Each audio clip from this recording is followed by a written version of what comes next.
I've had many leading experts on this show, including Matthew Walker, and they've all said the same thing about sleep. They've said it's the biggest positive investment you can make in your own performance. You can have the best strategy in the world, but if you're consistently tired, poor decision-making will follow and eventually cause other things to fail in your life. So if you're looking to optimize your recovery, you should start looking at what you're sleeping on. Our sponsor, Helix, makes high-quality mattresses tailored to your body. It doesn't matter if you run hot, sleep on your side, or need something firm. Helix has a mattress for you. And I asked them recently to send one to a member of my team, and Juan received it. And we travel a lot, so when he's home, quality sleep really matters. And he told me he's getting the best sleep of his life.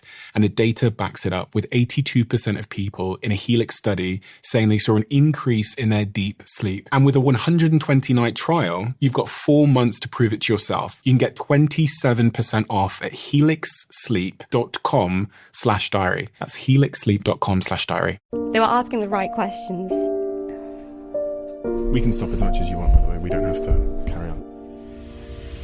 Maisie Williams is in the house! Game of Thrones was the biggest show on television.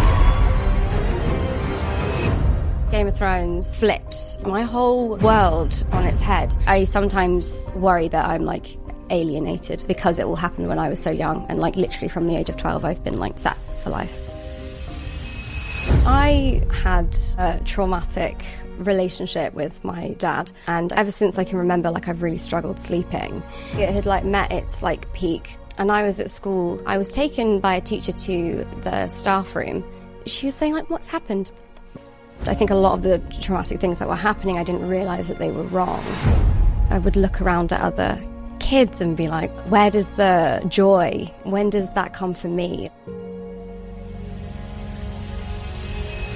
When you were 22, you talked about issues with substance abuse. Yeah, I just had that sense of impending doom, and I didn't know how to make it go away.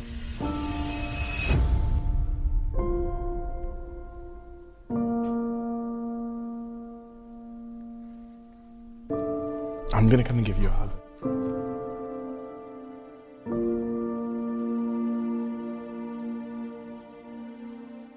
Without further ado, I'm Stephen Bartlett, and this is the Diary of a CEO. I hope nobody's listening, but if you are, then please keep this to yourself.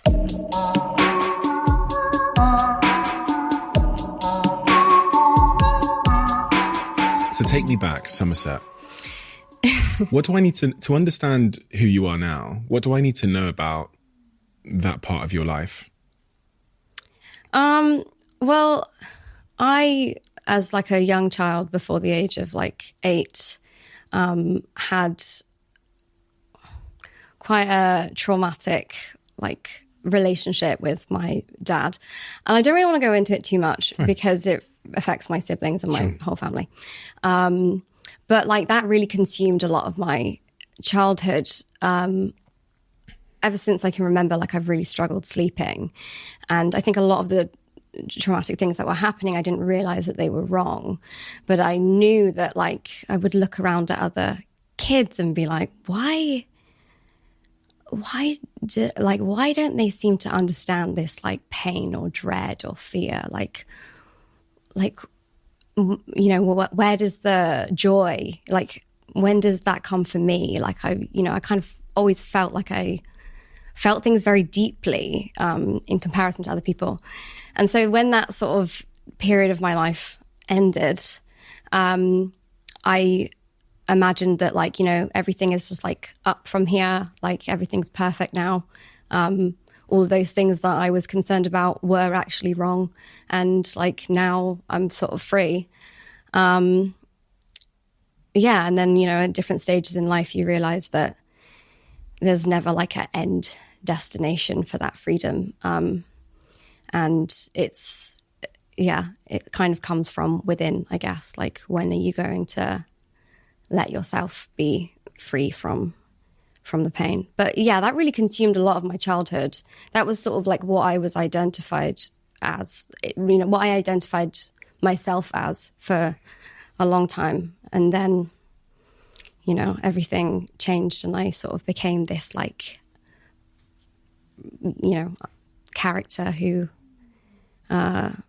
wouldn't let anything bad happen to her or anyone around her. And yeah, I guess like maybe there is some sort of like connection between those two things. Your mother left your father? Yeah, before I was born, actually. Well, no, I guess she escaped when I was about 4 months old. So it was, bad before that. And then, yeah. Have you spoken about this before? No. I don't know. I like you. That's right. I don't know. I feel like this is it's something that I've been like learning a lot about recently, and I feel like I can speak about it now. Mm-hmm. And, yeah.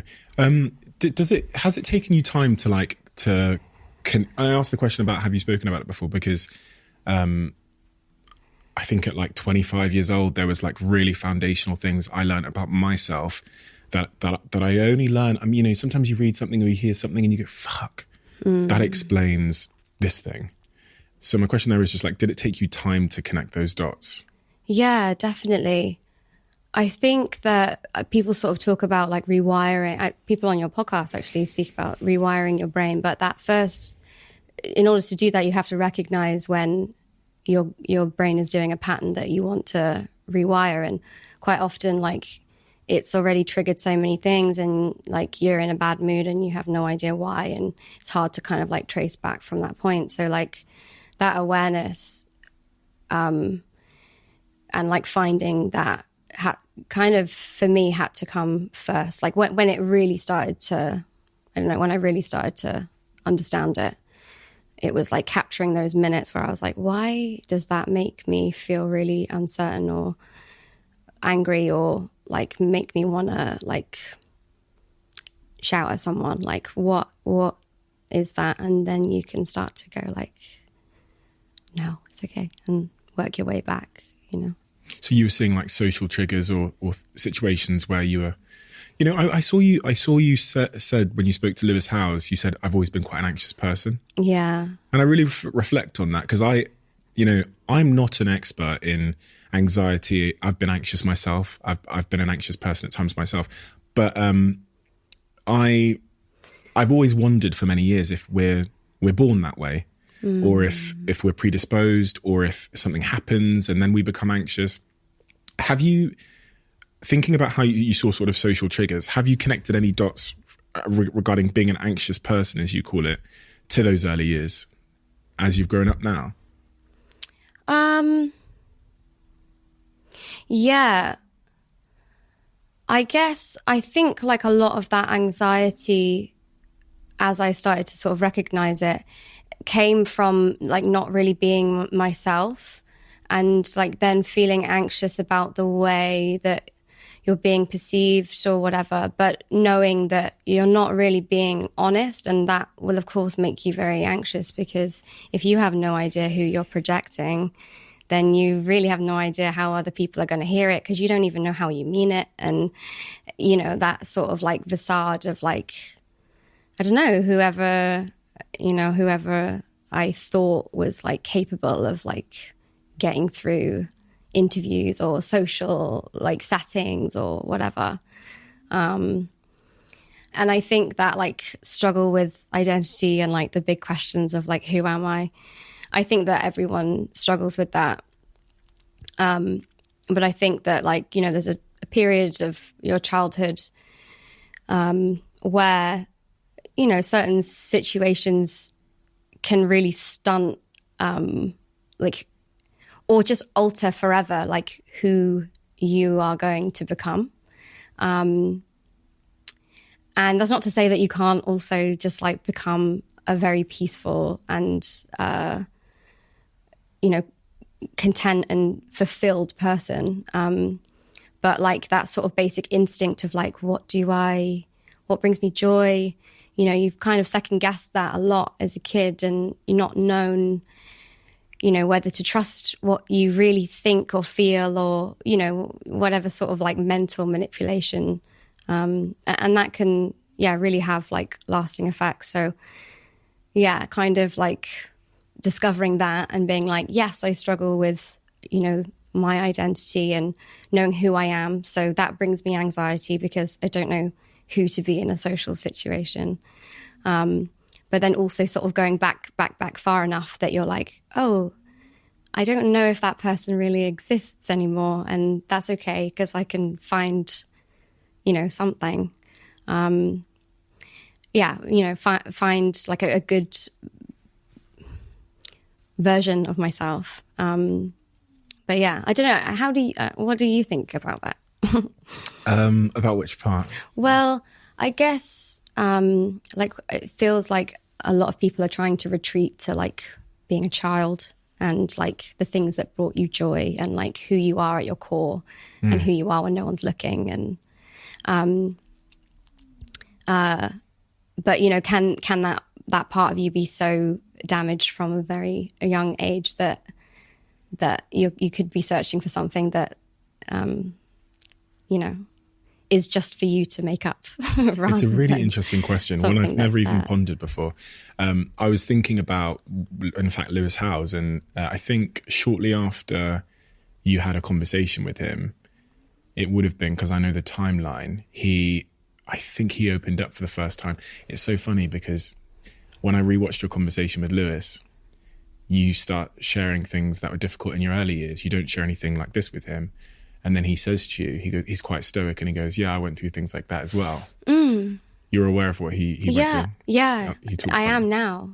So he went through pretty, horrific child abuse at a young age from, I believe, a babysitter, if I'm correct, that was looking after him, that had sexually abused him. And he talks, my reference is only him talking about how he feels he has to go back and forgive himself, the child that he was, and heal himself, heal the child. Yeah. So he has, I don't know if you know, but he has his face at that age on his wallpaper of his phone. And with his therapist, he's worked through healing that young version of himself and then moving on to the teenage years. And so do I know if we can, if that child that we're seeking still exists in there? I mean, my very naive assumption would be that they do. Yeah. Are they still going to be childlike? I don't know. Yeah. There's something quite naive about being childlike, which maybe wisdom makes irreversible. But when you talk about joy, you talk about struggling to feel joy at a young age. What is that? How do I understand those words? I think when you watch kids play, and there's struggles and there's tiffs and there's whatever, but there's just complete inhibition, right? And it's just running, or it's going on the slide, or it's I felt like I would often stop in a situation like that. I would be doing something and then I would just stop and be like, something awful is going to happen. And just I couldn't continue. Do you want a tissue? Maybe. Jack, could you grab a tissue, please? We can stop as much as you want, by the way. We don't have to carry on. It's a great thing with podcasting. You can just keep them on the desk if you want. Yeah. Maybe I'll hide them around the other side. I could put them just here. Cool. That's off camera? Yeah, it's all good. Yeah, I would just had that sense of impending doom, and I didn't know how to make it go away. And I had great memories. I don't even know, it's hard to remember a lot of them. A lot of those times that I felt very free, I was actually on my own. But I would never have thought I was an introverted person. I always would have thought that I was quite extroverted because I perform a lot for people, But I struggled. I struggled with that when I was a kid, and just thought how do I stop feeling like this and just feel like everything's okay, But at that age, I'm guessing you didn't know why you felt like that. So knowing how to go about healing from it is an impossible task, right? It goes back to the point about you can't solve for something that you're not aware of. Yeah. Going like nothing's wrong. Like nothing is wrong. Everything's the way that it's supposed to be. But it wasn't. But I just would tell myself that, like, what is wrong with you? Like, was there an age when you found out? Because I kind of asked this question earlier, but was there a moment where you found out what was wrong? Yeah. When I was about 8,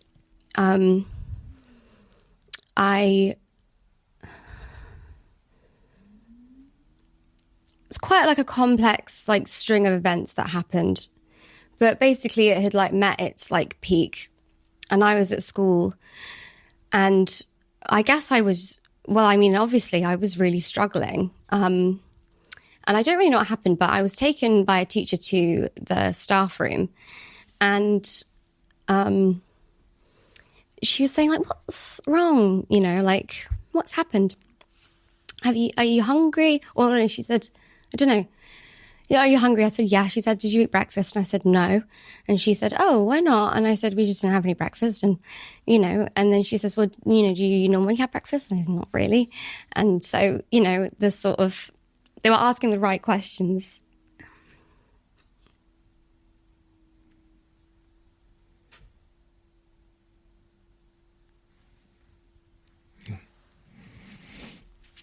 It's okay, take your time. I'm going to come and give you a hug. I feel really compelled to give you a hug.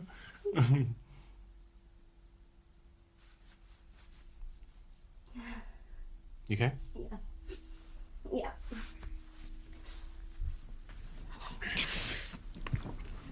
No, I do think it's important because I had so many people who loved and cared about me so much, but I'd never been asked the right questions where I could really say what was wrong. And my mum came to school and picked me up, and my siblings were also at secondary school at the time, and they some of them were with mum and one was not, and they were with dad still. And yeah.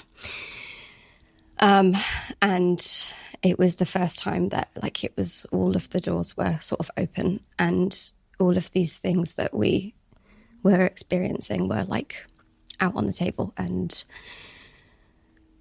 it was really, really hard because I still wanted to fight and say, no, like these things aren't bad. Like you're trying to take me away from my dad and that's wrong, you know, like, because I was like indoctrinated in a way, like, you know, I think that's why I'm obsessed with cults, because I'm like, I get it. I get it. I was in a child cult against my mother. Yeah. So I really was sort of fighting it for at the beginning. But basically, like, my whole world, like, flipped on its head. And even though all of these things that I was feeling, I thought, oh my God, I'm so glad I don't have to see my dad anymore. It still was like against everything that I had ever knew to be true, you know? I don't know if I'm being too cryptic. No, I don't think I am. I don't think you are. You can be as cryptic as you want to be. But yeah. I understand what you're saying, and that's all that I need to get the context. And you can just talk whatever you want to talk about in terms of what makes you comfortable. I don't know where your line is. Being comfortable, so you lead there. When I watch cult documentaries, there's a lot of manipulation that goes on in these documentaries. There's a lot of fear that causes silence. Mm-hmm.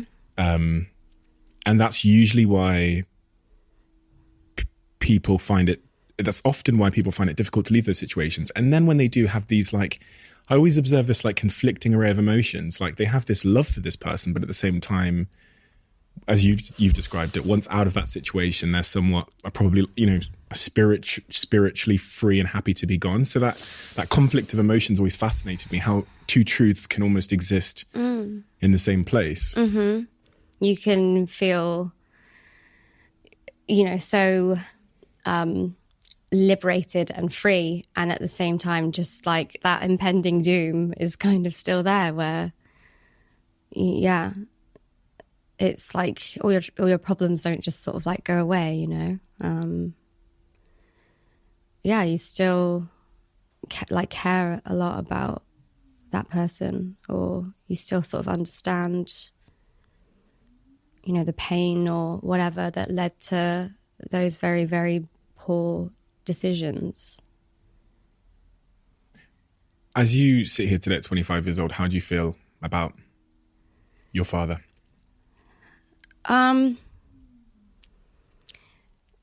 Well, to be honest with you, I've been thinking about this a lot. And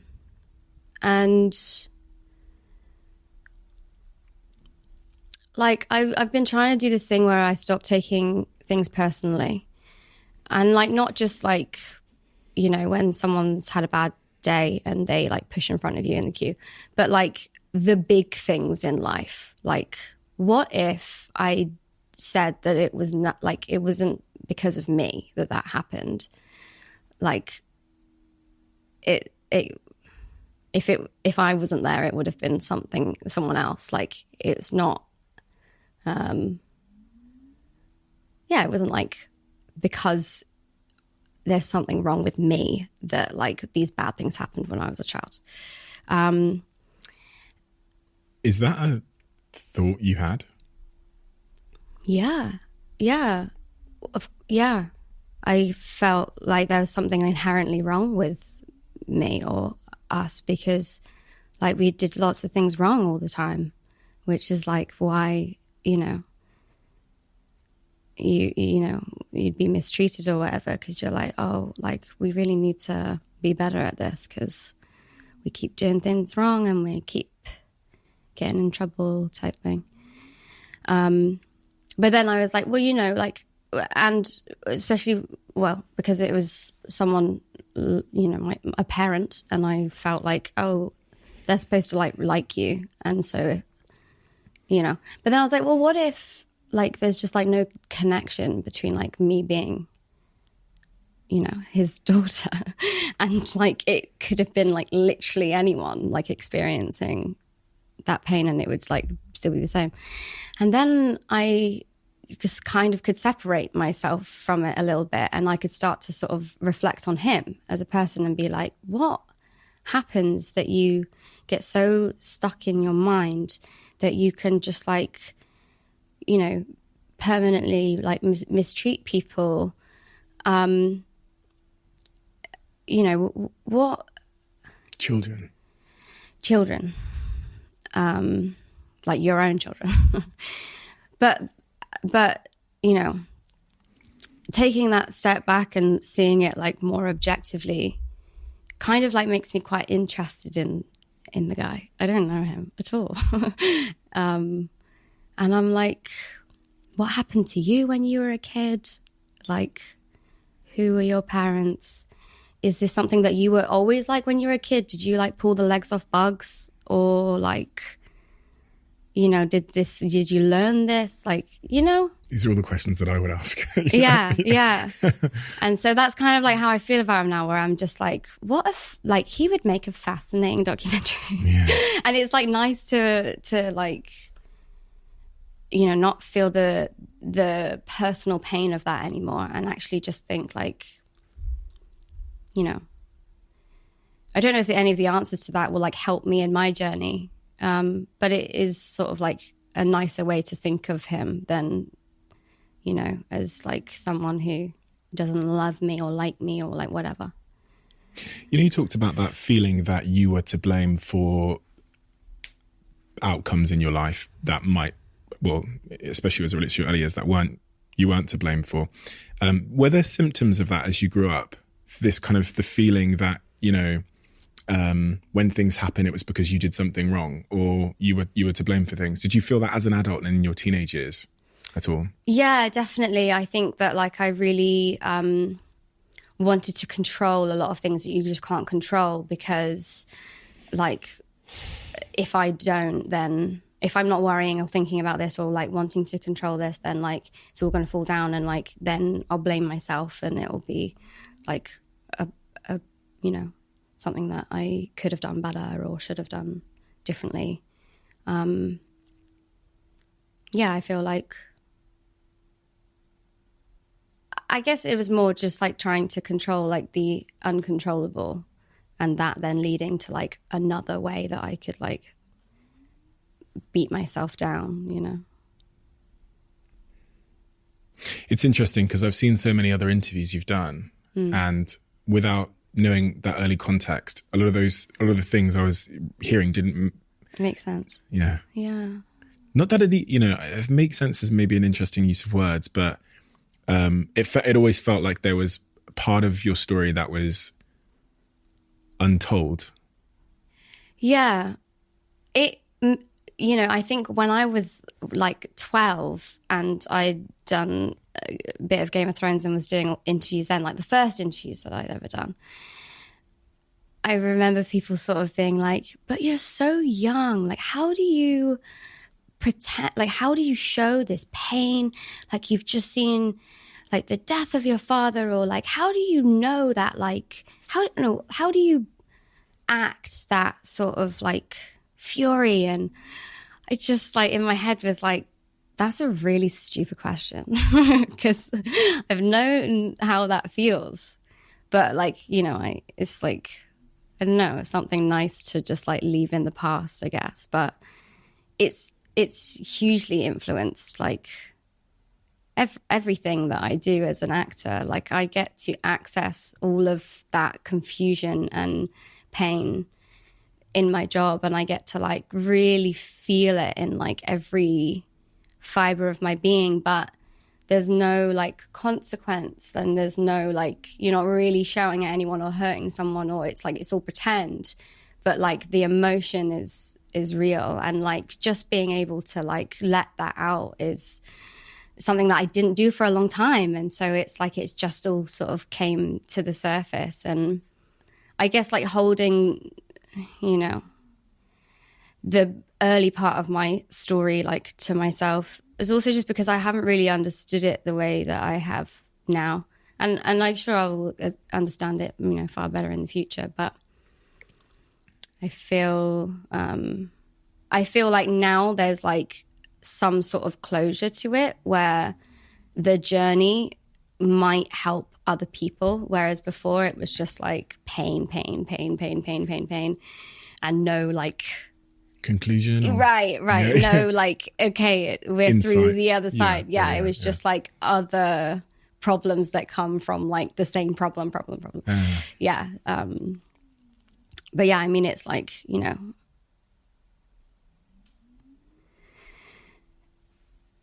going into that audition to play Arya Stark, I was sort of surrounded by girls that like were joyous and like were free, and like they were kids who were happy and you know, had whatever they had, and I thought, wow, I really you know, here we go again, like gonna be a disappointment.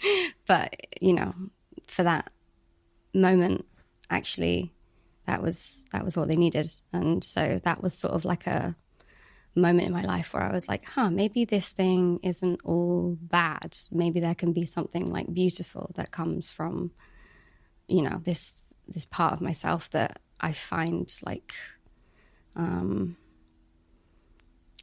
unnatural, like, or like just different to other kids. Here we go again, I'm going to be a disappointment. Yeah. Yeah.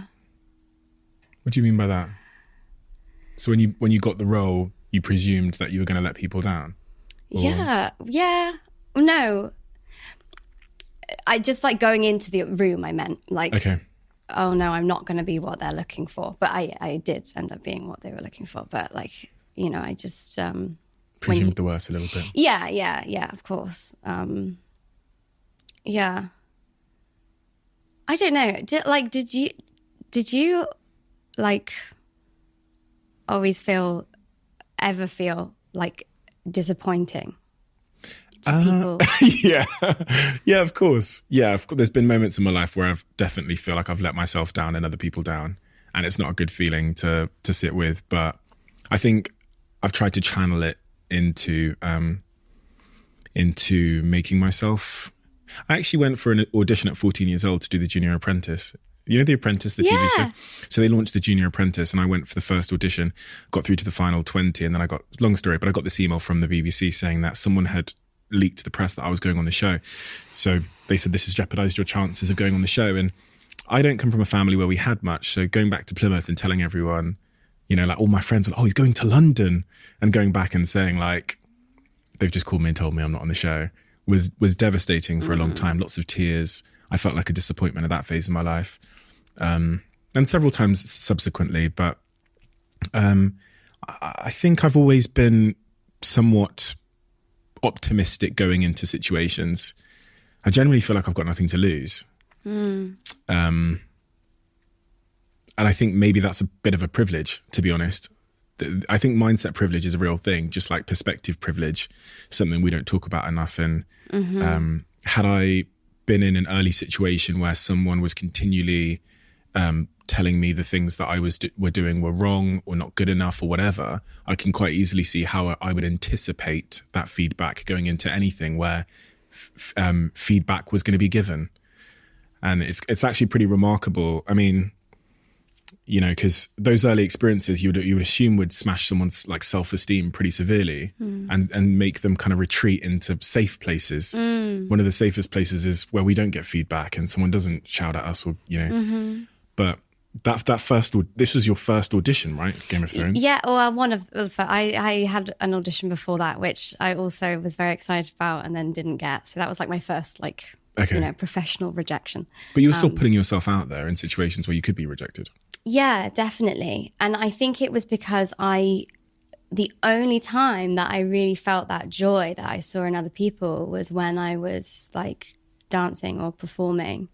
And there was this feeling that I would get that I was like, this is like, I feel like human, you know?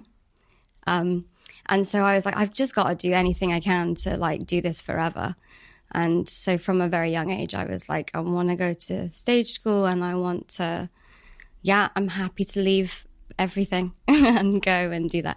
And so I really, every opportunity was like, I guess that little part that you said, like, I've got nothing to lose. It was like, on the other side of this could be absolutely everything. So I have to do it.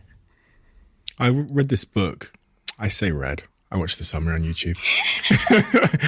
But I'll just say it sounds more impressive. I read this book called The Body Holds the Score. I don't know if you've ever heard of it. And one of the most fascinating things about it is it talks about how acting and moving the body in like yoga have been proven to be the best forms of antidepressant, like without, you know, taking SSRIs or anything. They've been proven to, and I remember thinking acting is a great antidepressant. How is that possible? But what you're saying now rings true. It talks about how it kind of disassociates from identity when we act. And so what you're saying now seems to validate what I read. I'd love to read that because that's like exactly what I instinctively like discovered. Like it just happened and I thought, like this is what I'm supposed to do.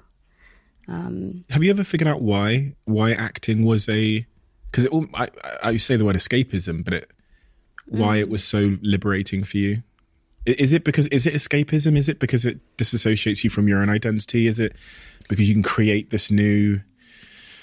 There's like two parts of it. It was like how I felt, like within my body, like everything floated away, and like the way that it felt to move my body, or the way that it felt to like contort my voice, or like whatever. It just like that feeling when you're like can't stop laughing. It was just like incredible. And then there was the way that it made other people feel.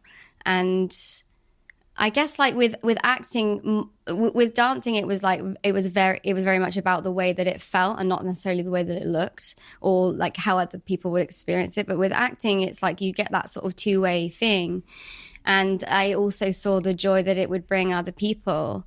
And like, I guess like you're like not disappointing. You're like making someone laugh, or you're making someone happy, or you're like, and that was like, you know, fun and new. I was going to say Game of Thrones was a smash hit, but it feels like a slight understatement. I feel like smash hit is, it was huge. The fame piece.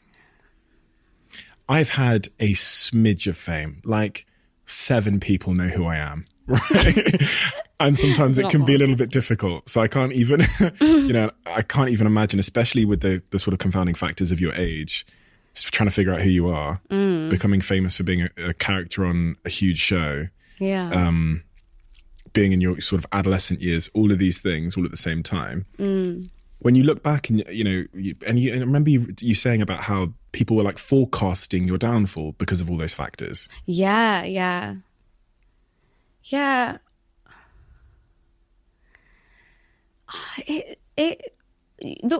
Actually, the strangest thing about it, the hardest thing, I think, was like needing to articulate who I was and what I loved and the things that I didn't like and what I had an opinion on and what, like, that I remember at the time being like, oh gosh, I really don't know anything about anything. I really need to know these things. I need to, and then like, years later you go like, oh, I said that my favorite film was this, and like, that's not true.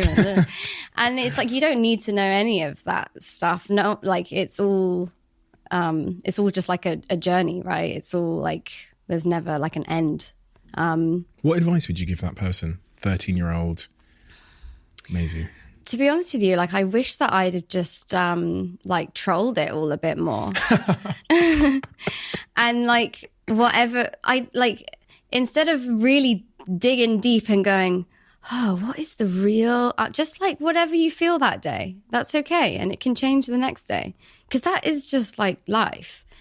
You don't have to be beholden to anything that you've said or done. You can let it all go and like rip up the rule book. I hated London, moved back to Manchester, went to New York, and then you're like, actually, I'm going to go back to London. Like, this is what I'm going to do now. And it's not going to be like something that you're like, oh, I wish I hadn't done this. Like, you're like, no, this is what I want now. And that's like, that's just sort of the way it is. So I kind of wish that I'd have just like, not just like tortured myself to know like, what is the real answer to these like silly, fun questions. And then been like, oh no, I've like portrayed myself all wrong. This is not who I am. Because it's like water. Would you change the timing of the events that happened in your life if you could? Like acting when I was super young? The only thing I really feel like, we didn't have a lot growing up, but like I've never. You grew up in a council house? Mm-hmm. And like, have always had like a awareness of how hard my mum worked, like raising us, giving us everything that, she did, putting food on the table, But like I never. I remember like when I was sort of like 18 and a lot of my friends started going to uni, getting jobs, whatever.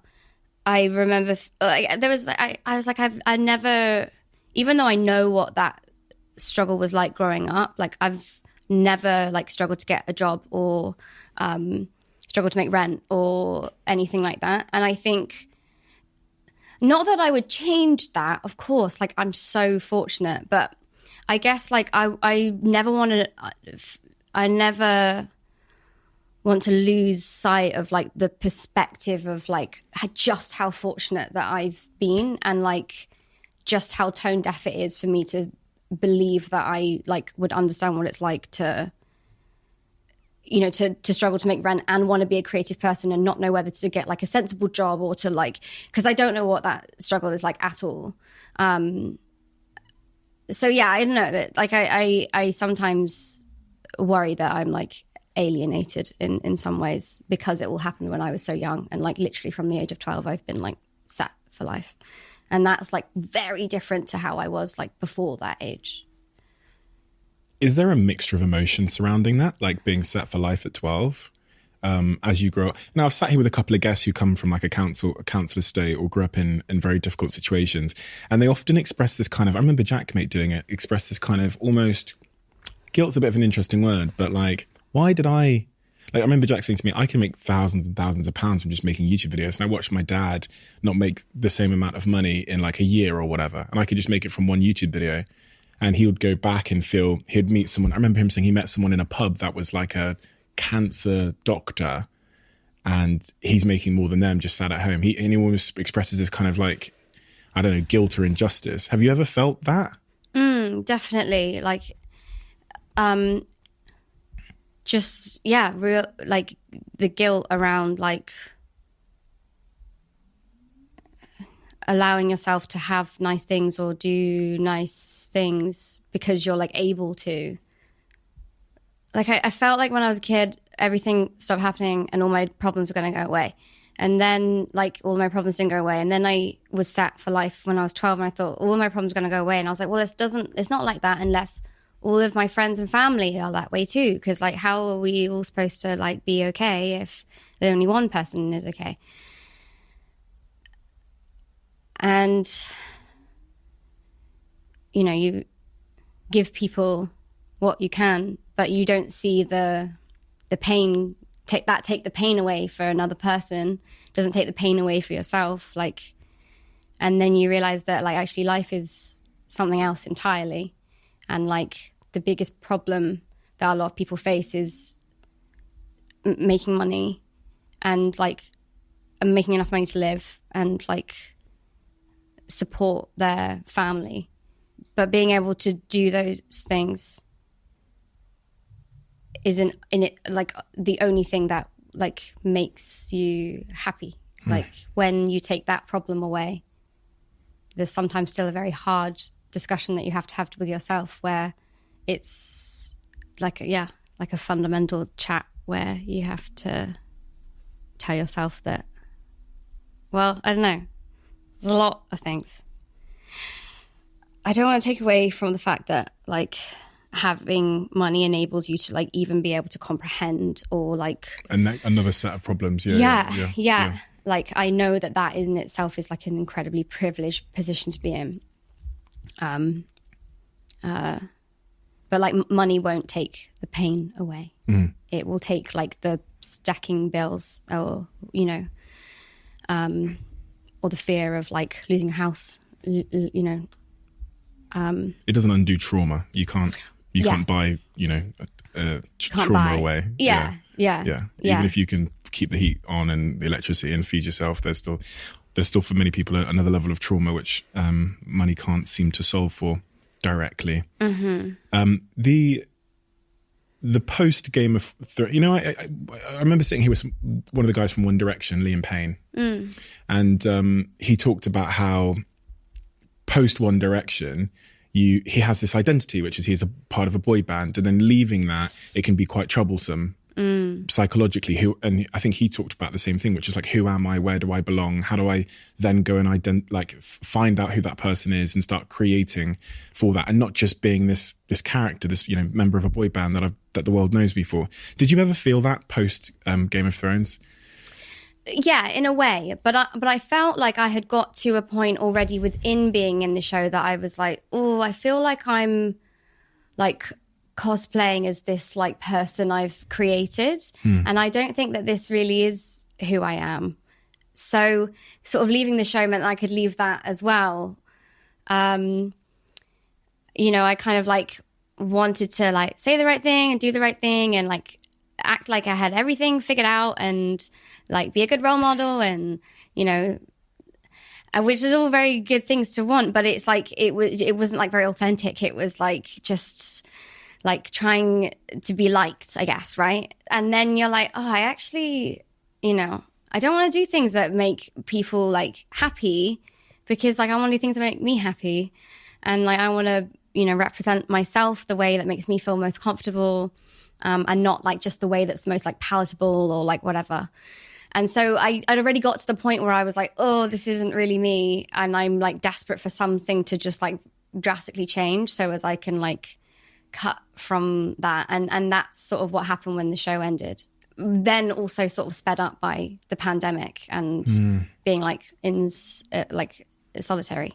So I was kind of like very ready for that. And it wasn't like, oh, who am I? I was kind of like, oh, who could I be? You know, 21, 22 years old. Mm-hmm. How are those years for you? So this is like around the time the show is concluding. I think it concluded when you were 22? Yes, when it came out, yeah. I just didn't really go out a lot. And I just felt quite... I don't know. It was just like it was like the most successful it was ever going to be, and it was like most people would like recognize you on the street, and like I had just got so like rehearsed at like, oh, thank you, that's so nice, and I just like everything I said and felt and did, it was just like, oh, none of this is like, I felt like very going through the motions of life, where it was like, yeah. Acting again. Yeah. It wasn't the hardest, like most awful and traumatic, like, oh, it was like terrible. It wasn't. It was fine. But I just like, I knew that something better was coming. At that age, though, 20 years old, how did you feel about yourself? Oh, I didn't really have a very like good opinion of like myself and my self-image. I forget that. I really didn't like myself that much. I don't know. I just told myself that I was like awful and disgusting and like unattractive and unkind and like just like not a good person and like unlikable. I just told myself that like every single day. And so in ways I sort of became like that because you just like beat yourself into like a mess, you know. Mind is quite powerful in that way. Yeah, really powerful. Mm-hmm. Fern talks to me about this a lot. I know you did her podcast, right? Yeah. I listened to her chatting about this on your podcast. Okay. Yeah. Do you know the origin of that self story, like where it originates from? Obviously, you have a thread that most people don't have, which is the world is giving feedback on you every day now because you're in the press and you're a young woman, and we know that can be a pretty vicious thing. But do you know the origin of those self stories? I feel like I felt self-conscious like even before all of that. So it definitely before like fame, and so it definitely was enhanced by that. But I think it came a lot earlier. And I'm actually still trying to figure this out, like at the moment with my therapist. We're trying to really trace that back. And a lot of this like a lot of the discovery has come through meditation. I've been doing a lot of transcendental meditation. And like there's something about going into that state that like brings up like a little ticket, and I go, like that's, but I haven't quite figured out the answer to this one yet, or where it like initially stems from. But I've definitely felt like embarrassed of myself or ashamed or like, you know, thought, oh, like I'd be playing at a kid's house and thinking like their parent thinks that I'm like awful. I'm like the child that all parents don't want their kids to hang out with. Like I've just felt this way about myself. And I was like, you know, I wasn't trying to get them to do like naughty things or anything. I just was like a kid that was just like, but I thought, you know, I'm like I'd go to someone's house and I'd like my shoes, like maybe they're not in the right place and I haven't put my bag in there, and this parent is gonna like not like me or like whatever. I've like felt that like self-awareness to that degree where I've like critiqued and like beat myself up like since I was very, very small. Yeah. I don't know where it comes from yet. I'll let you know. Well, the question I naturally ask is when was the first time someone told you those? I mean, even the example of like, oh God, have I put my shoes in the wrong place? What happens if they're in the wrong place? And what's the consequence of my shoes being in the wrong place? Because me growing up, if my shoes were in the wrong place, there's not really a consequence for that. No. You know? Yeah.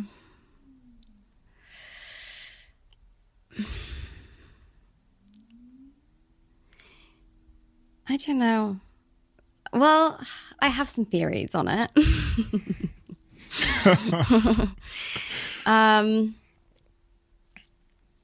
But I don't know. It doesn't concern just me, so I don't know. Yeah. Yeah. Just like I think that I've witnessed like people just feeling like just them existing in one spot is like them just taking up too much room in this world. And I think that I've like just taken on a piece of that, where like just living and breathing, like you're too much and like you're irritating. So, but it's not true. And if anyone ever feels like that, it's not true.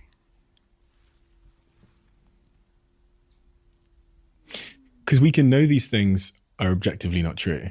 But this is the thing that really fascinates me is like, how can we in one hand know that something is not true, yet seemingly we're not able to completely eradicate that story? Because I used to think, definitely used to believe before doing this podcast, that these stories we believe, this evidence we have, whether it's wrong, true or false about ourselves, I used to believe that there was some way of just like erasing it. And you do this, you tap your head, you wiggle your stomach like that, and then it's gone. You go to therapy twice, you do this, you spin around, and it's gone. Mm-hmm. But no matter, like, I don't think I've ever met a guest on this podcast that has gone through some kind of traumatic early experience in their life and has ever erased it. Ever. People will say they've built new evidence which counteracts it so that the new evidence makes the decisions in their life, but it's still there. And traumatic events can make it flare up. I'm I consider myself to be one of those people where I've got to be very aware of my triggers because, they might take over the control room once in a while and start calling the shots. So I feel like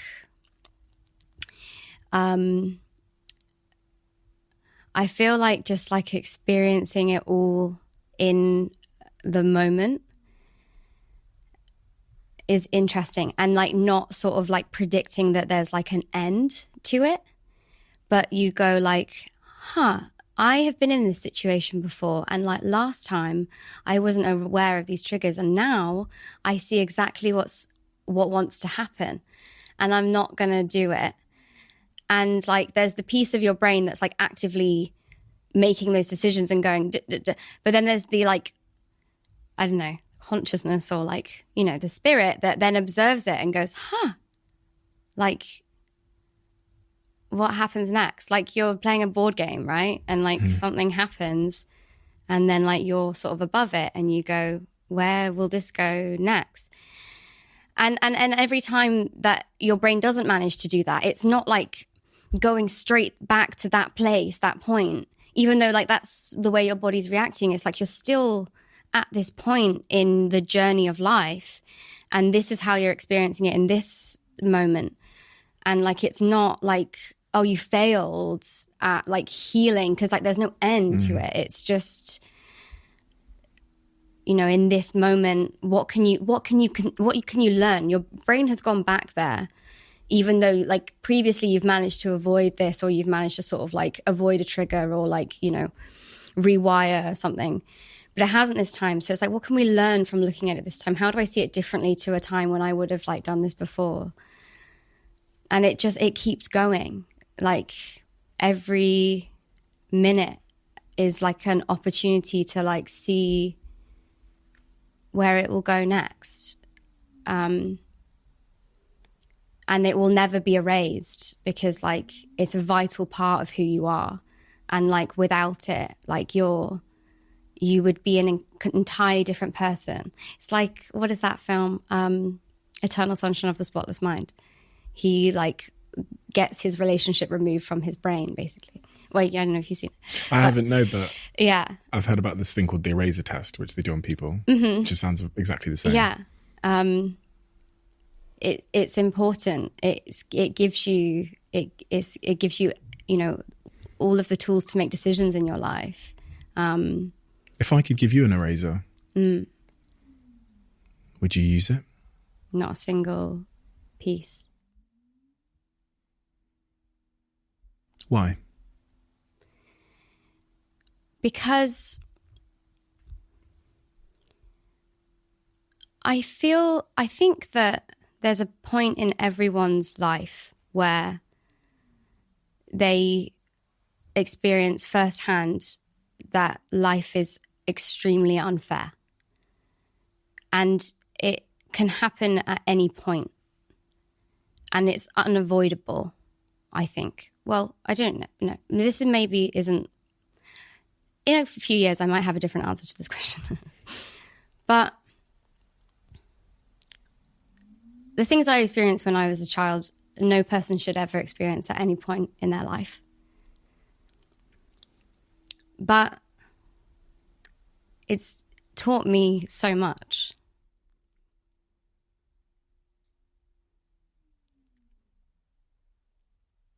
And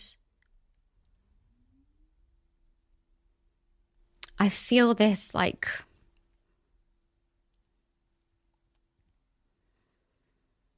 complex, like deep, like these complex, deep emotions that are ultimately what I use every single day as an actor. And I can recall those things, and I don't know, I'm grateful for that. I'm grateful to understand the deepest pain and fear, and also like the most liberating joy and freedom.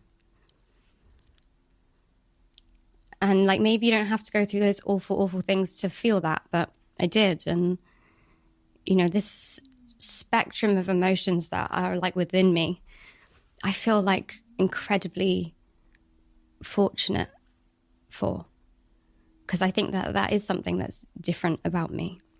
So you go through that phase after being 20. You go through quite significant, what's the word? Self-disparaging, self-hate, as I've heard you describe it.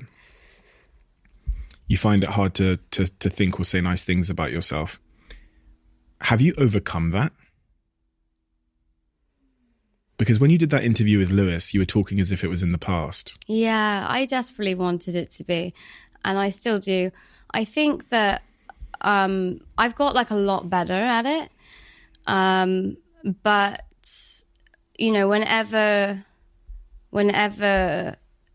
you know, I sort of fall back into pain or whatever, it always comes back to like this fundamental feeling that like I'm just not worth like any of it. Like I'm just like not worthy of like, you know. And that's like, it's hard to combat that when you're like, whoa, but I'm really, really talking to myself differently, and I'm really trying to like put up boundaries, and I'm trying to really respect myself and like do, you know, treat myself with some respect. And then you just like still get to this point where you're like, ah. So that's like difficult. And like, that is something that I struggle with. And I have like, you know, periods of a long time where that doesn't happen. And then, you know, periods where it comes back again. But yeah, just like keep combating it and telling myself that it's not true and that I am like, I'm worthy of everything in life, of whatever I want from life. Has anything helped? Truly. Not like, you know, we say, oh, this helped. Here's 5 tips to help you. Bullshit. We write in our books and stuff. But has anything truly helped to advance that feeling of worthiness? Yeah, meditation and spirituality, which are 2 things I didn't have a relationship with for my whole life up until 2021. So Yeah. 5 minutes ago. 5 minutes ago. Yeah. So just last year, everything really changed after that point. You did mushrooms, didn't you? No. it was Ayahuasca. literally just transcendental meditation. And then like a couple of like very like surreal, life-changing spiritual experiences, just like in day-to-day life, like not high or anything, that I just like couldn't ignore. And I felt like, oh, I'm not alone. Like, you know, like there's something else. Even on like the hardest days, like there's something here that's like gonna be there, like gonna, you know, take care of me. Yeah. And so that's like easier to then just like keep going, you know. When you were 22, you talked about previously having issues with substance abuse. Yeah. Well, yeah. Did you talk about that, or have I just inferred that from you use the word substance in an interview? I mean, I feel like I spoke about this a little bit on Lewis. Yeah. Yeah. But like, I don't want to undermine it, but I guess, who am I to say like what normal teenagers do and what normal teenagers don't do? But like, you know, I took a lot of party drugs and like partied when I was like a teenager. And I was in the position where like I could buy more, but I didn't really do that, you know, to a terrible degree. We all partied. But it was like definitely something that I was like, I need to stop doing this if I want to like feel happiness. Because that's a slippery slope, especially things like very accessible things like alcohol even. Yeah. You know, I've had people very close to me that have become alcoholics because of, you know, trauma they've been through and stuff like that. And do you drink now? What's your relationship like with alcohol and stuff? No, not really. I mean, I'm not like sober, but I don't really drink like in the house or like on a weeknight type thing. It's usually like with dinner or like, you know, at a gig or with friends or but yeah, a lot of that is like quite was quite a welcome like release, I guess. It wasn't like something that you were so busy as well, struggled with. If you're filming like 250 filming days per season or per year or something? Yeah, I mean the whole production. Oh, the whole production. Okay. But yeah, exactly. It was like hard. It was you know, very busy schedule. A lot of sleep needed to get through it. Before we started recording, we talked a bit about Ruben. Yeah. Your voice changed when I mentioned Ruben. Yeah. Yeah. And you're wearing a shirt that a t-shirt that he designed. Yes. Created. Yeah. Inspired by these artists called Jean-Claude and Christo. It's dope. Husband and wife who wrapped a bunch of iconic landmarks and buildings in fabric. So cool. Yeah, it's quite cool. It's very me. So when I'm not wearing all black to try and be stoic and ominous in this podcast, how has it been going through trying to figure out romantic love? That was a very difficult thing for me, as I talked about earlier. But how has it been for you? What's that journey been like? I think that I definitely like resonated when you spoke about like rejecting a lot of like relationships, friendships or whatever, because it's like cringe or like not real or like whatever. I feel like I definitely spent a lot of time doing that and I never really confronted the part of myself that I know it was like desperate to love and be loved, but I didn't really know how. I didn't really know what that looked like or whatever. I don't really know how deep to go with this. I never like had relationships where I was like mistreated. But that was mostly because like my trauma response was like whenever there was like any hint of like, I don't know, conflict, I was like, I'm out. Like, So, no, I've seen this one before and I'm not going to be hoodwinked by this. But like, the truth is like, they were just like nice people. And I just ran away, like, you know, and cut off like whatever emotions were there. I'm just like, I'm really sorry. Like, it's not really going to work type thing. And then, you know, confronted with someone like Ruben who... confronted. He's like, stop. I think that I met someone who, whenever I would start doing that and start going like, he like saw it within me and was like, you see what you're doing? Like you're like trying to sabotage yourself again. And like, you can do that. Like, I'm not going to stop you. Yeah. It was the first time that like someone was patient enough, you know, even though you're really trying to push them away, to be like, that's fine. Like, I'm not trying to like tell you not to, but like just observe what is happening right now. And like, you can sleep on it, fine. Like, you can sleep on it for a month if you want to, fine. Like, whatever.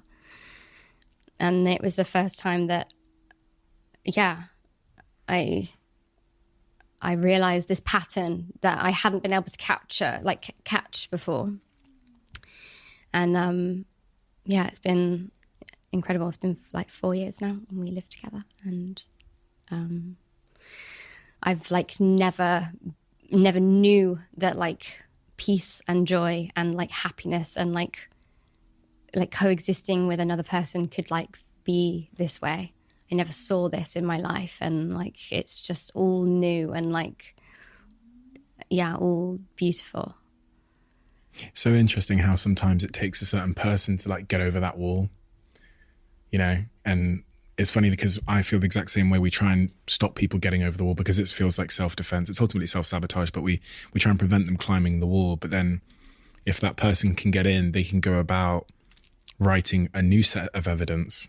You know, we talked about evidence. That wall is essentially evidence. It's like it's a shield built on faulty evidence from another experience.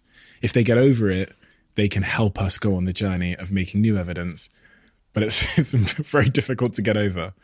And then eventually something they do can just get inside that last line of defense. And it's good when they do, right? Because you can learn how wrong you were about so many things you believed. And then you go like, wow, every single thing that I've defined myself as, like, it can all be different. And like, that's like real freedom, I think. Like, yeah, just one of those little pieces where, yeah, everything you thought you knew about the world just like changes. You can then be like, what else am I wrong about? Or like, what else, not like even right or wrong, it's like, what other ways can I like experience this? Like, how else can, yeah, like what new sort of like possibilities are there for like who I am and what I'm going to do? Who are you? And what are you going to do? I am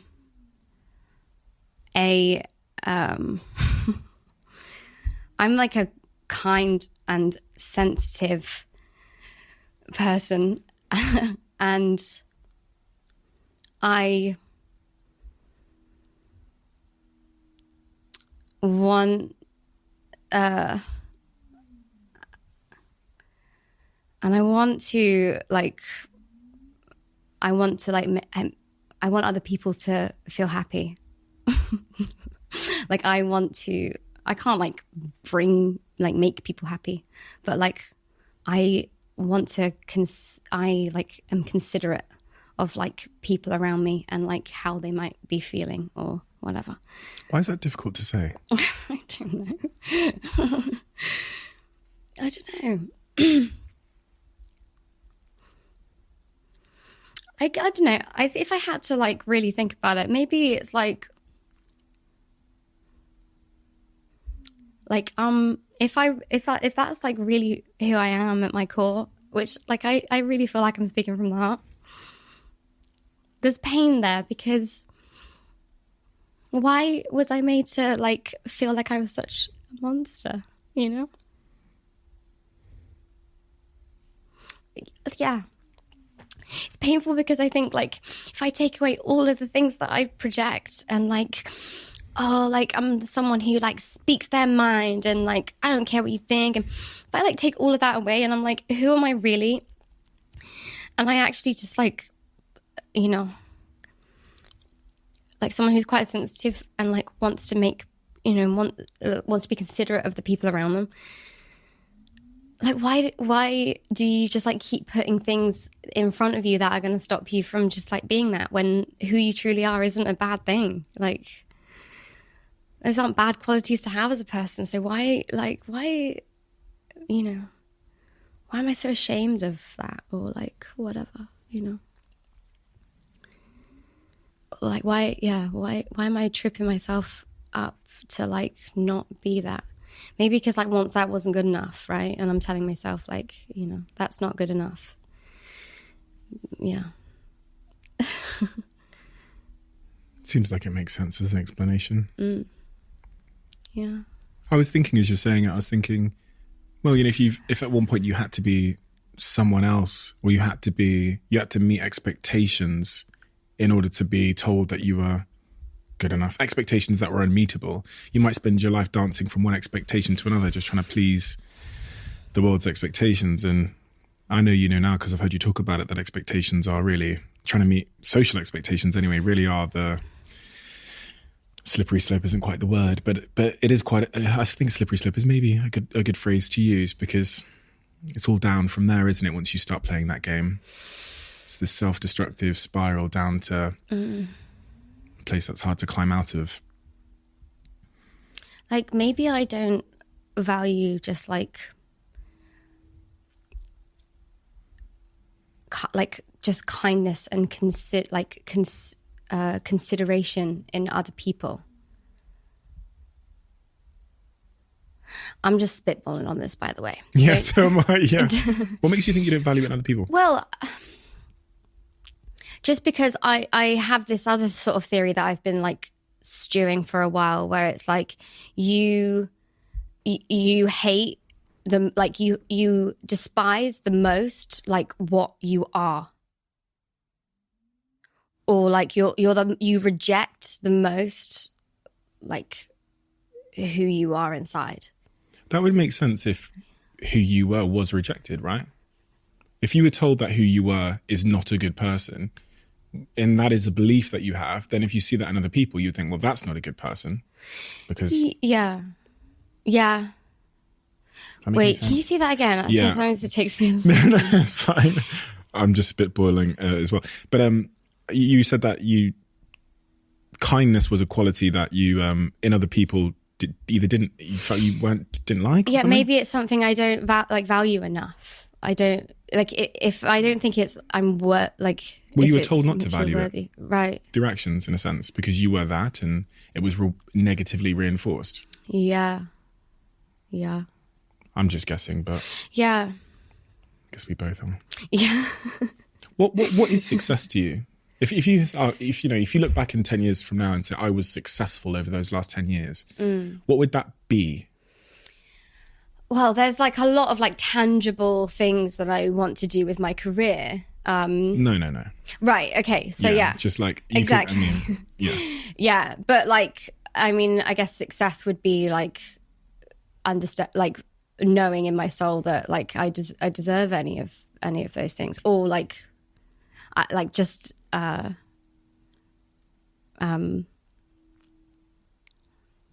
feeling adequate. What is success? Well, I've already said that I don't feel like it's a destination, right? It's like a happening every second. It's not like it can't look I can't stand on the other side of success and look back and be like, well, look at that moment. It's like what you look back on. It's every time you were at a crossroads or a decision, and like what did you choose to do? That's all you can control. It's like what's happening right now. Like, are you going to choose this path or this path? Like, are you going to behave one way or another way? Are you going to do the things that you don't like about yourself and continue to do them, or are you going to like do it differently and you're going to like talk about yourself in a different way? Like, and that's like, it's every second, and there's no other side to it. I don't know, maybe enlightenment if you if you believe that,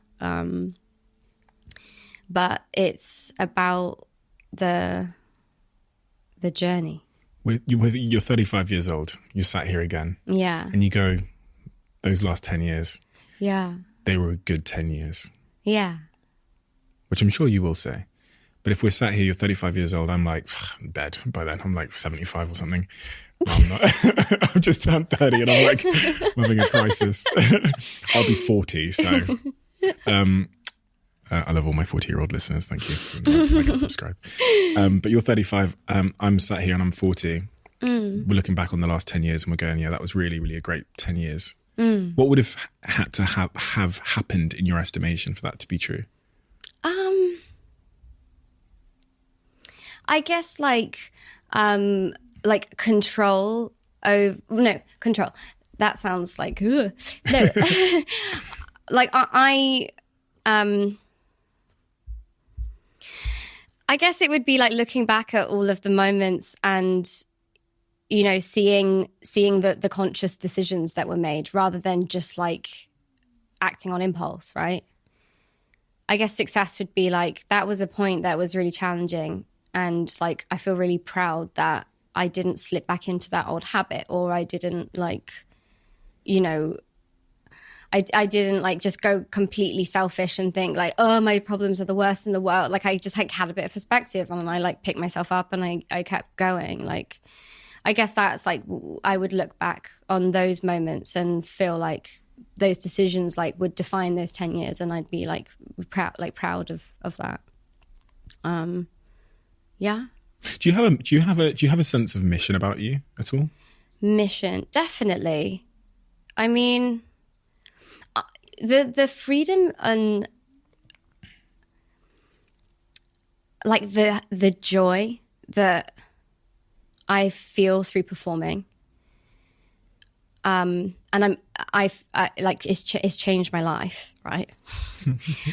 And like we're at a place where, you know, there's a lot of people who want to like, you know, make art, creative people who want to sustain a lifestyle of like making art and like, you know, whether that be acting, singing, you know, writing, and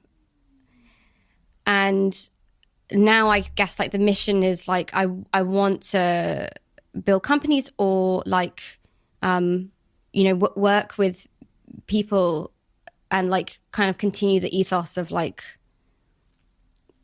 you know, pushing creative people to be able to sort of like sustain a life of like, you know, creative work. Because I'm like in a very fortunate position where I do what I love, and what I do also brings me money. And the way that the work makes me feel is like the best thing ever. And like that, those like three things I think are like a foundational piece of like being a human. And like, it's like, should not be as hard as it is for like people to be in that position. And when I'm like down about like the world and like whether it's the government, the environment, or like anything, I like kind of wonder, I'm like, what if like more people could do what they love for a living? Like, would we actually be in like just in a better place? Like, not that those things like influence any of these like poor decisions, but like I see like so much, there's a lot of pain, like there's a lot of pain in the world, and like life causes people a lot of pain. I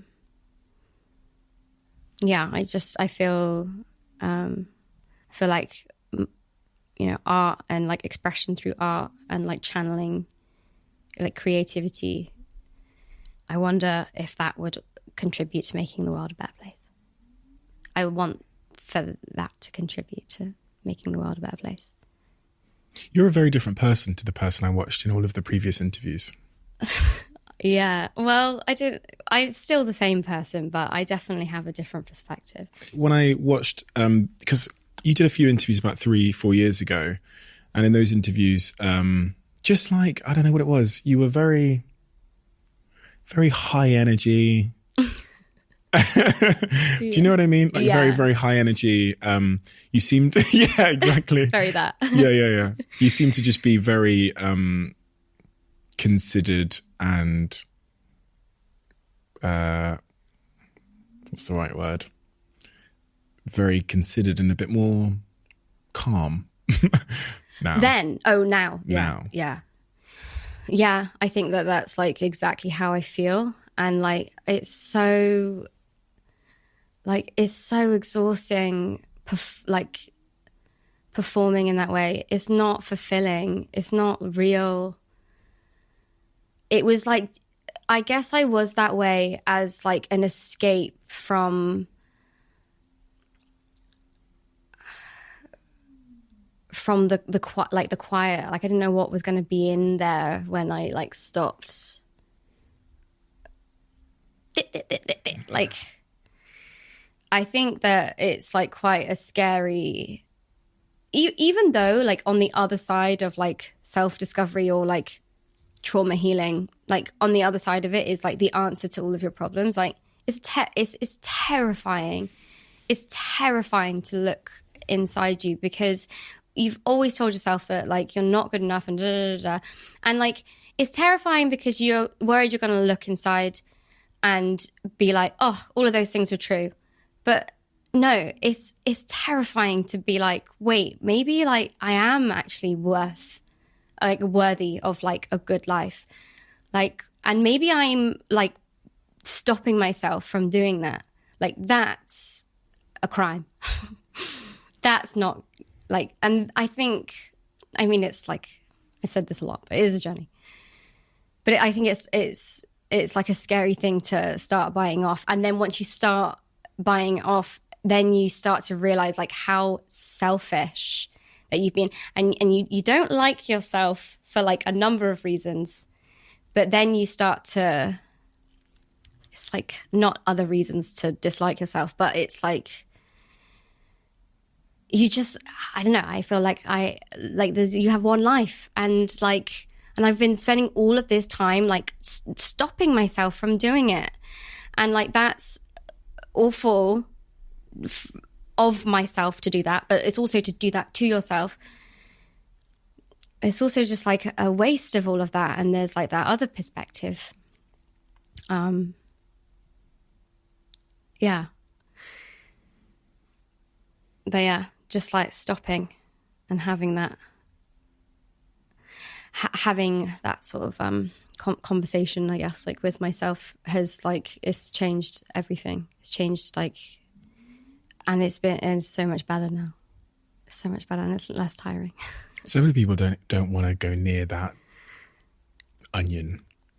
Yeah. You know, they don't want to go near it. And it's funny because I you know, sometimes with my own naivety or my own mindset privilege, or because I'm someone that loves introspection, I'm like, go on, peel it back, go on, peel it. Why won't you peel it back? Go on, let's go to therapy. Let's fucking talk about it. What more? Yeah. You know, I must be a pretty difficult friend to have if you don't want to peel back layers, because I only want to peel back. I don't want small talk. So yeah. But I sometimes encounter people that don't want to peel back the layers, and it's frustrating because you see the consequences of unpeeled back layers everywhere in their behavior, and you think, well, you just need to peel back the layers and you'll find the source. Once you know what the source is, then you can go about solving against it or understanding it. But yeah, I don't know what to say to people when they don't, I guess it's none of my business, and everyone in their own time. Some people maybe will never start the journey of understanding themselves and healing and peeling back layers. yeah, sometimes people who you love and are very, very close to, and like you'll never be able to control that or like force them to or do it for them. Was there a catalyst or something that helped you to take that step and start wanting to peel back layers and understand? Was there anything that, or was it just the pain of staying the same was greater than the pain of making a change? I've definitely always been searching, I think. Like, okay. I'd always been searching, but I never knew like how to go deeper, how to like, yeah, okay. And I think,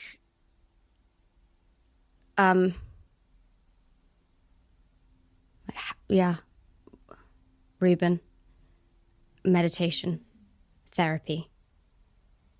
The pandemic, like, well, because we were just at home every single day, like a lot of variables like stopped shifting, so I could track my mood like more accurately, because like there wasn't a bunch of different things happening each day, but I could see like like I could see it. So I guess like the stillness, you know, but like you have to choose like what you want. There's comfort sometimes within the pain or within like the onion. And like you have to choose whether going there is gonna be like pain, like the most painful thing you ever do, but like have, you know, every possibility on the other side, or is it just like safer to like not and like get by and like it's okay because I'm not hurting anyone, and like I hurt myself a little bit but like I can deal with it. It's like that's the thing, and it's like that's a hard decision to make, and there's never a right time, and like it never like happens as fast as you want it to happen, and you just like have to choose. Like that ultimately is a choice that only you can make, and you can't make for other people. You can't like persuade them, and you can't like, you just have to choose. And you have to do that multiple times where you go, I'm fixed now, and then you're not. And so you have to choose again, like, am I going to get back on the horse or am I going to not? And it's just. Professionally then? Yeah. Oh, your face lit up again. I'm like, it's very liberating to speak this freely with you in this private setting, but like understanding that it's going to be public, because I've never really done that, I don't think. And I'm a bit scared, I have to be honest. Like I'm quite like concerned a little bit. It's like creeping in. Yeah. But I really hope that it like can help the people that it's like, you know, or I don't know what I hope, but yeah, I hope it's okay. What is the concern? I don't know. It's just like that, like the media training part of you that's like, don't say this or that. And also because like a lot of things that I've discussed, like they do concern other people. And so, you know, there's that as well. Because it just gets, I don't know. But it's fine. It's fine. It's going to be okay. I sound like I'm just trying to convince myself. Yeah. Were you anxious about coming here today? Yes. But I had prepared. Well, no, I wanted.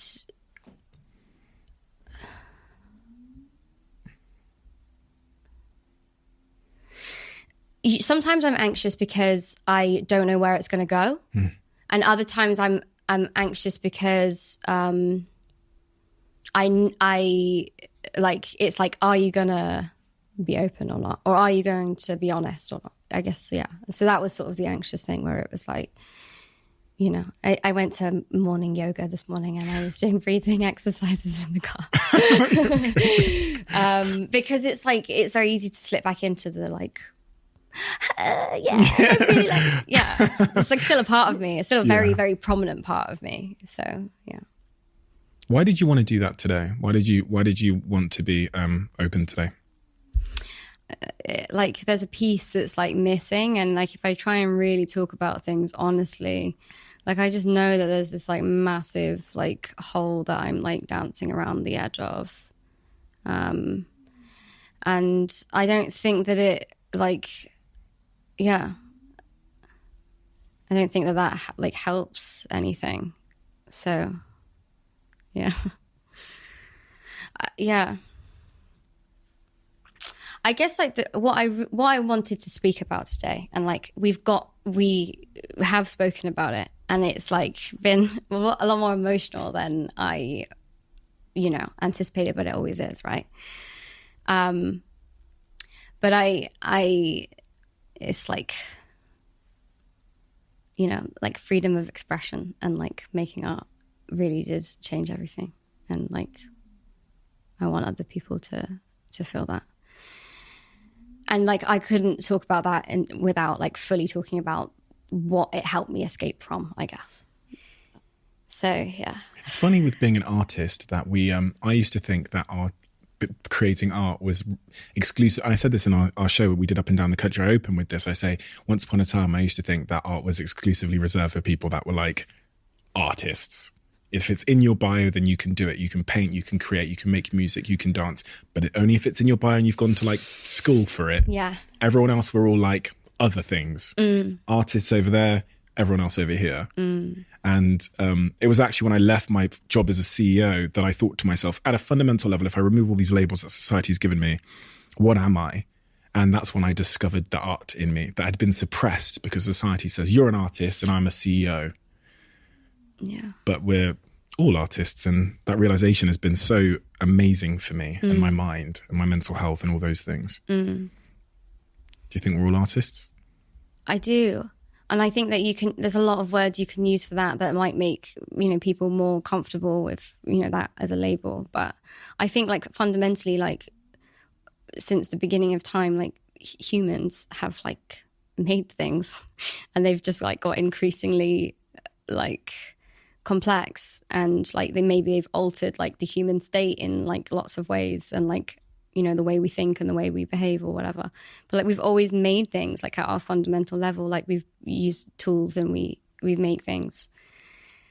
And whether you like see your approach to life or like your mind as like more like analytical or something, like it's still like creation, like you're still creating things. And finding like what you create like very freely, and like being able to do that as much as possible is like an incredibly fulfilling thing.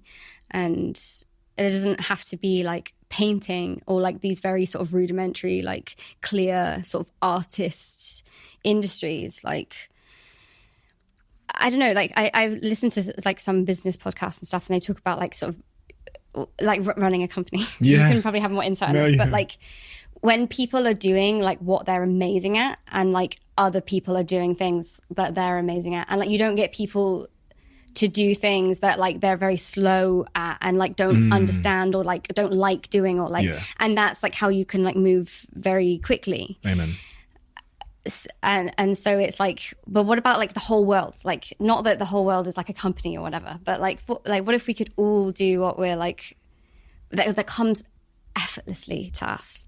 Like, yeah, and it's not just like a bunch of people sitting around painting. Like, it's not that at all. If you think about artists as like that very sort of like, but if people were like free to create and to like explore their mind and like, express through building, through making. The thing that people sometimes struggle with is they will say, well, I've got this job and I can't do that. I've got to go to this building site and I've got to do this thing, and I'm a cleaner, so I've got to do this, or I work at the supermarket, or I'm a driver, so I can't be an artist. I can't create anything. Sorry, Maisie.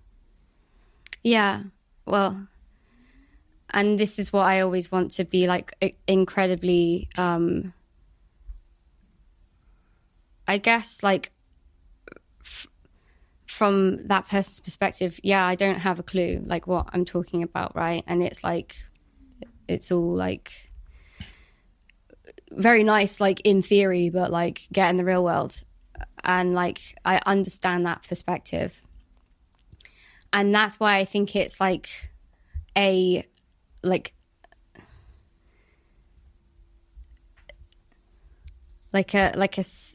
problem like that's rooted through like even the way that like children are like educated, like all the way through to like the way we see like our working lifespan, like.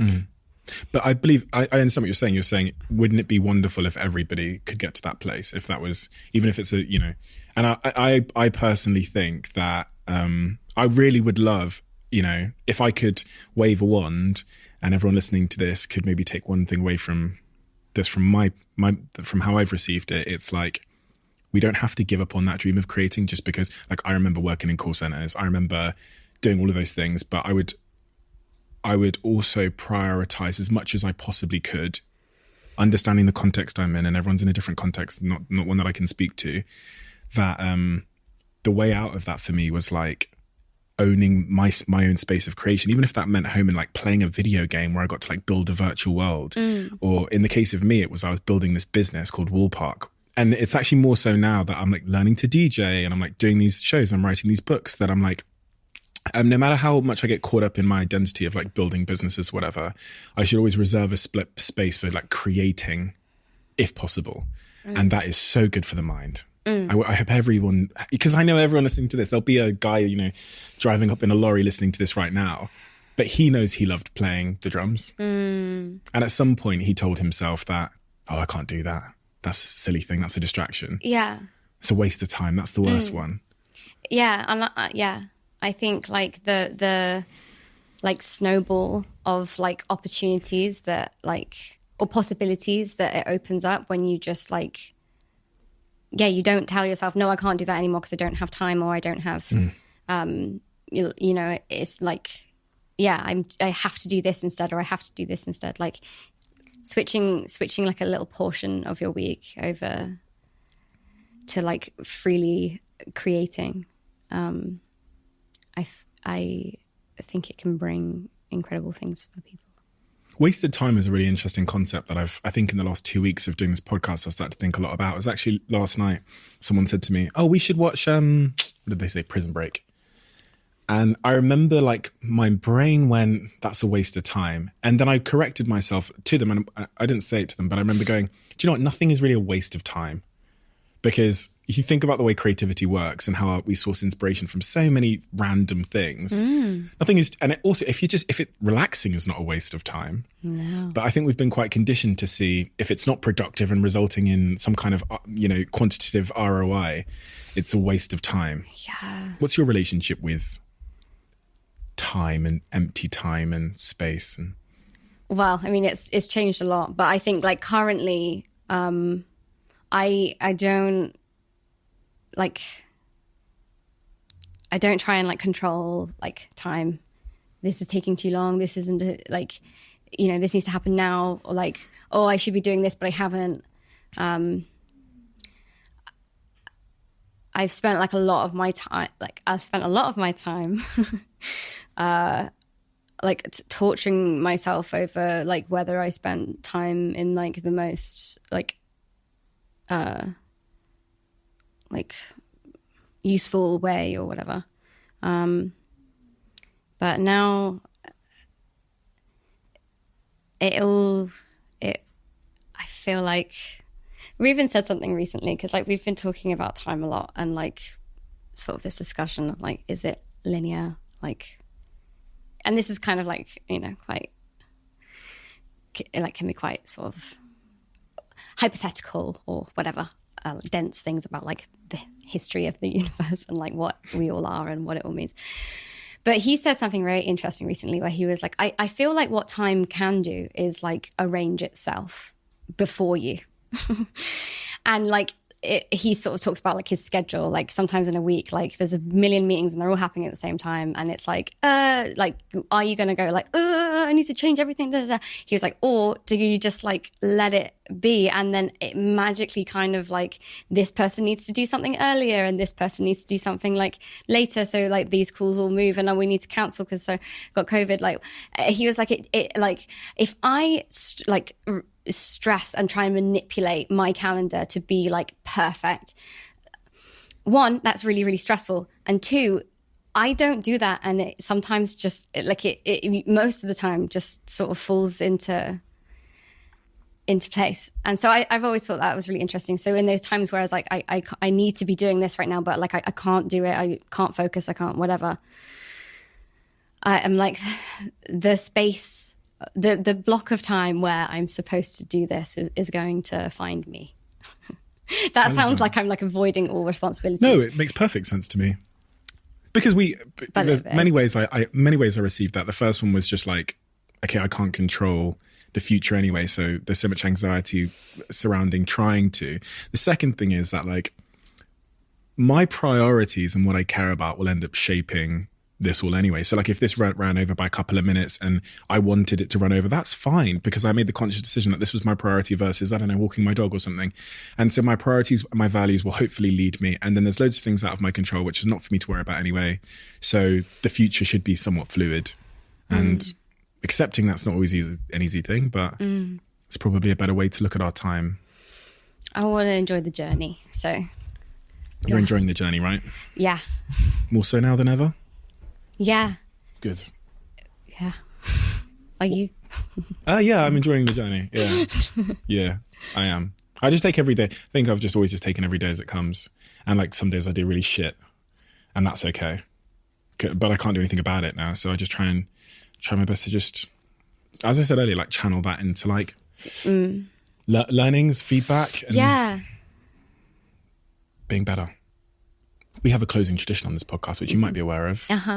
It's where the last guest writes a question for the next guest. Oh, cool. No, I haven't seen this. So they don't know who they're writing it for, and you will never know who asked it. Okay. And I don't get to read it until now. Okay. This person has a bit of a interesting handwriting. Okay. Mine is worse, I'll say, but here we go. What's the last decision you made that went completely sideways, plus what did you do to correct it? Brackets, if you could correct it. There's like a lot of different things that I'm thinking of and I don't know, like... Okay, so I have been working in Paris recently, as you know. And I was diagnosed like a year and a half ago with ADHD, and I take medication every day. And I like prescribed that in the UK, and I'm like working in France. So I ran out and like couldn't get any more in time to like go away. I don't know if this is going to be like insightful. No, it doesn't need to be insightful at all. To correct it, I tried to get some sent over, but that like wasn't working for lots of different reasons. But I guess like the main thing that I did was like stop beating myself up about like not like organizing it better so as I had it, because I was already feeling like terrible. But you know, torturing yourself over this and telling yourself, oh, you could have your medication right now if you'd have just done this, then you'd be fine right now. But instead you're going to struggle. Like, instead of sort of going down that path, I just was like, it's done. I can't change it. Like, I can't do this. Like, my brain is like hitting a wall with like, you know, I don't know, to-do list or like whatever. And I had just have to ride it out. What made you want to go and get checked for ADHD? But then even that assumes you wanted to go get checked. I've been speaking to a psychiatrist for like a long time. So he's known me for quite a while. And we've sort of like, yeah, between him and like therapy that I do sort of more actively, like more regularly. Yeah. And he suggested it. Yeah. And yeah. And it made sense to you. It did. Like a lot of the things that I like had noticed about myself, like I always remember my mum being like, yeah, but you know, I struggle with this and I struggle with that too. Like, you know, and I think she raised me knowing all the things that she knew about herself, like in a very particular way. And I got to do a lot of things that came very naturally to me. And she was sort of forced to do things that like she just, you know. And so, but it was like funny because he was sort of telling me all these things. And I'm like, yeah, but my mum does that. And he's going, yeah, it runs in the family. I'm like, oh, interesting. So, yeah, it was quite a interesting thing just for me and my mum to go through, actually. Yeah, I like had more perspective on myself, but also like more perspective on her too, which was kind of cool. What is your relationship with her mum? I realise I've not mentioned her. Yeah, we haven't. My relationship with my mum is in a really, really good place now. Now, I mean, it's like, it has been my whole life. She like kind of gave me the greatest gift of all and just like supported whatever it is that I wanted to do. And it kind of led me to like the most extraordinary places, and we did a lot like together. And in more recent years, I think I've well, you know, grown up, but also sort of like, you know, been more independent. And like that is like adjusted our relationship, as it does, like, you know, very naturally. But it's just been like interesting for the two of us to navigate that from being like quite in ways codependent, you know, like she traveled with me while I was like between the age of like 12 to 16, 17. And like those are usually the years when everyone's like, Mom, like you're not cool, I don't like you. And like me and my mom were like thick as thieves, and we just like traveled the world together, like me and her.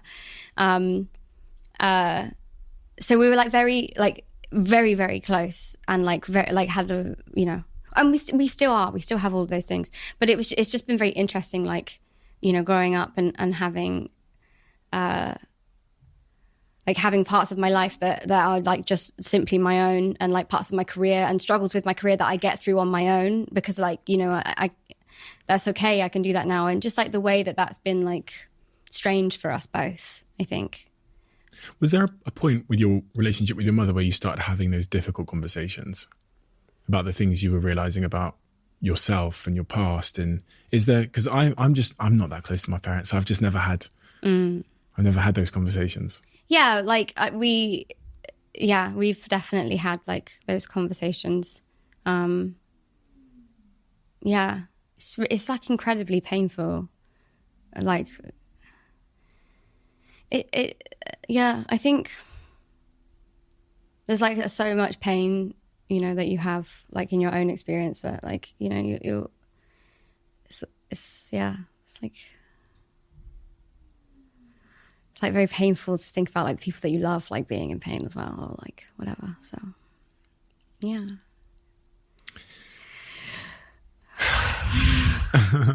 Well, Maisie, thank you for coming here today, and thank you for having this conversation with me. I learn so much from everyone I speak to, but it's interesting. I feel that you're such a good human being at your core, and it almost it's difficult for me. I feel like you're such a pure good human being, you know, and so I really feel like every tear you've cried, and I feel all of your pain as well. I've never actually got up and hugged someone during a conversation. But no, you're such a beautiful, pure human being. And I'm so deeply hoping that you get comfortable with that truth too, however long that takes for you, because it is the truth. And because that is the truth, it means that you're so deserving of so much. More so than I am. You're definitely, no, you are, because you are literally like within there, you are a complete ray of joy and sunshine and love and kindness and all those things that I'm striving to be even better at. So thank you.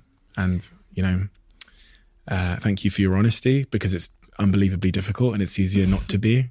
But you won't even get to see all of the people that it serves and helps in so many profound ways. So that's what I want to thank you for. And your suit, and it's just tremendously inspiring. We didn't even get to talk about how hard you've worked professionally. We did a little bit off air, but to achieve all the things you've achieved at such an unbelievably young age. But that inspires me. Your openness and honesty inspires me. Your wisdom inspires me. And, I'm so excited. You're 25, which is unfair. It's like crazy. It's crazy. Crazy that you've done so much and you're such a beautiful person at such a young age. So thank you, Maisie. Thank you. Thank you for having me. And thank you. Thank you for this incredible podcast. I think